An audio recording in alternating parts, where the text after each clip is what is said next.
काल नागपूरमध्ये 2 गटात राडा झाला होता आणि यानंतर आता विश्व हिंदू परिषदेकडून पत्रकार परिषद घेण्यात आलेली आहे। आपल्यासोबत विश्व हिंदू परिषदेचे काही कार्यकर्ते आहेत। सर, काल नागपूरमध्ये जी घटना घडली त्यानंतर आज आपण लगेच पत्रकार परिषद घेतलेली आहे। कालच्या आंदोलनानंतर आम्ही कलेक्टर साहेबांना डेप्युटेशन दिल्यानंतर आम्हाला असं माहीत पडलं की ज्या स्थानावर आम्ही आंदोलन केलं तिथे छत्रपती शिवाजी महाराजांचा मोठा पुतळा आहे। माल भागामध्ये काल छत्रपती शिवाजी महाराजांची जयंती होती। त्या पर्वावर पूर्ण भारतात आम्ही औरंगजेबाची कबर हटवावी ह्या विषयाला घेऊन आंदोलन सुरू केलेलं आहे। विश्व हिंदू परिषदेनं हे ठरवलं आहे की त्याची कबर इथून उखडवायची, ते घेऊन अरबी समुद्रात त्याचं विसर्जन करायचं असं आम्ही ते ठरवलं आहे आणि त्याची कारसेवा पण आम्ही करणार आहोत। ते डेप्युटेशन दिल्यानंतर काही मुसलमान जिहादी तरुण तिथे रस्त्यावर आले आणि त्यांनी तिथे औरंगजेब हमारा आलिमगीर है, औरंगजेब हमारा बाप है, छत्रपती शिवाजी महाराजांच्या पुतळ्यासमोर त्यांनी हे नारे लावले आणि अश्लील शिवागाळ करत तिथल्या लोकांवर दगडफेक केली।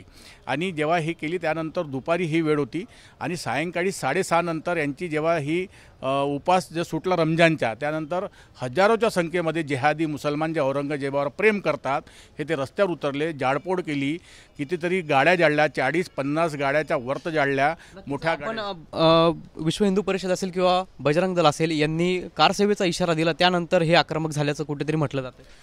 आम्ही आधीच ठरवलं आहे, पहिलेपासून सांगितलं आहे की आम्ही कारसेवा करणार आहे। जसे आम्ही 450 वर्ष कलंकित बाबरी ढाचा आम्ही 6 डिसेंबरला ध्वस्त केला कारसेवा करून, तसा हा महाराष्ट्रात लागलेला कलंक आहे औरंगजेबाच्या, त्याची कबर तिथून उखडायची आणि ते अरबी समुद्रात नेऊन फेकायची, त्याचं विसर्जन करायचं, त्याची कारसेवा करायची। ते आधीपासून आम्ही ठरवलं आहे।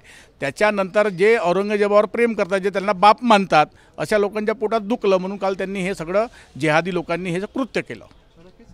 हमने देखा कि आप अंदर बात कर रहे थे माध्यमों से, तब आपने कहा कि ये सब नियोजित है, इनमें बांग्लादेशियों की जांच होनी चाहिए। आपको लगता है इसमें बांग्लादेशियों का हाथ है? हाथ क्या, पूरा शरीर ही उनका है। वो उन्हीं का, मैंने शुरू में कहा कि भाई अफवाह फैलाई गई, क्यों उसके पीछे का उनका कारण था कि भाई कुछ ना कुछ उनको करना है, हिंदुओं को डराना है। तो उन्होंने जो साजिश जो रचे थे, तो साजिश को सफल करने के क्या करना, तो अफवाह फैलाओ। तो अफवाह फैलाई गई और उसका साजिश रची गई, जिसका परिणाम कल हमने सबने देखा है। लेकिन ऐसा क्या जा रहा है कि जब विश्व हिंदू परिषद और बजरंग दल ने निर्णय लिया कारसेवा का, तभी सब माहौल हो गए? कार सेवा का निर्णय नहीं था, हमारा निर्णय था कि कब्र हटाने का, इसलिए ज्ञापन देने का। और फिर हमने कहा कि अगर भाई कब्र नहीं हटाई सरकार तो उसके आगे क्या, तो कार सेवा हमारी पहचान हो चुकी है, 500 साल का कलंक भी हमने हटाया है, तो ये कौन सी खेत की मूली है। तो इसलिए हमने कहा कि अगर प्रशासन नहीं मानेगा तो हम कार सेवा करेंगे, और यहाँ से संगठन जब हमसे कहेगा तब हम कार सेवा भी करेंगे, ऐसा हमने कहा था। अंदर ऐसा भी कहा आपके लोगों ने माध्यमों से बात करते हुए कि हमने पहले चरण में कलेक्टर जी को निवेदन दिया है, अगला चरण आपका क्या होगा? कार सेवा, अब तो तय है कार सेवा होंगी। आप अपने निर्णय पे ठाम हैं? हाँ, अभी तो मैंने फिर कहा आपको कि हमारा संगठन तय करता है।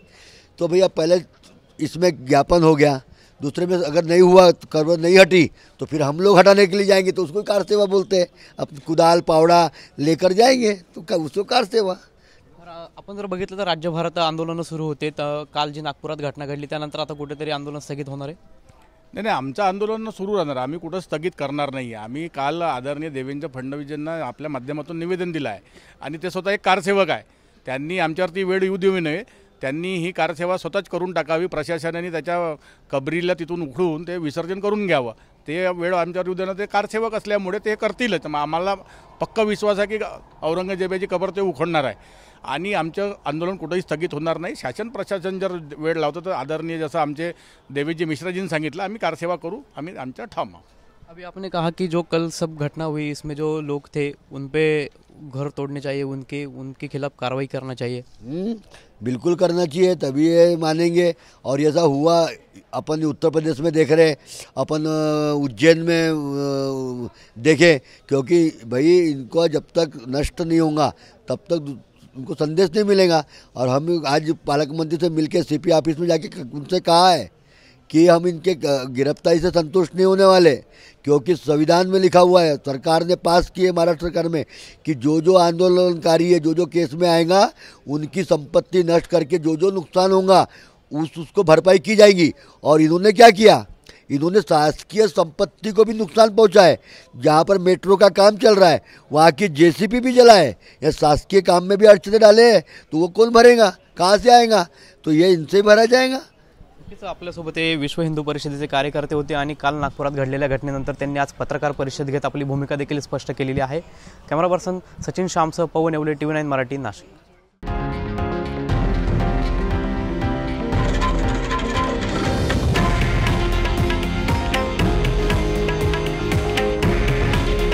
हे आहे देशातील नंबर 1 न्यूज नेटवर्क आणि आपण पाहत आहात TV9 मराठी। काळजी तुमची, हित महाराष्ट्राचं।